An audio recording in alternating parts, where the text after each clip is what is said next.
On March 30th, 2020, AILA joined a lawsuit against the Executive Office for Immigration Review and Immigration and Customs Enforcement, a component of the Department of Homeland Security, seeking the agencies to adopt flexible measures to protect those in detention, including those who represent them, AILA members, attorneys, and their own staff.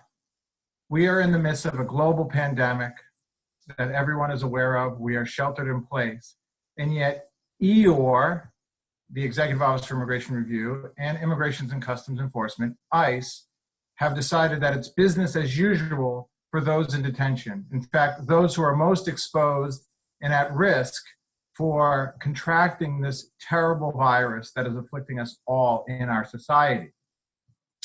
In fact, the policy that the agencies came up with was to have attorneys who are visiting or trying to access their clients to don their own protective equipment, hazmat suits, face masks, before they go and seek those who they represent.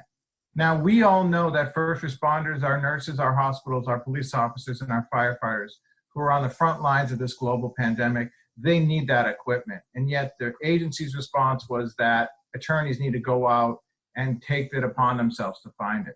That's not sufficient. It doesn't help those who are in detention, it doesn't help access to counsel, and it doesn't help the staff at these agencies whose unions support us. We're asking for these agencies to adopt the same measures that almost every federal court and state court have adopted themselves.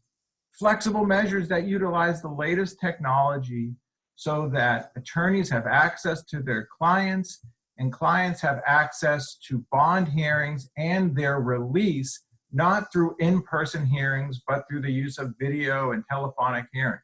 Of course, people who are nonviolent offenders could be released on their own without the use of a hearing. We're not asking to shut down the courts. We're asking for the courts to take the measures necessary to ensure that our attorneys and their clients and their own staff remain safe and sound as we battle through this global pandemic.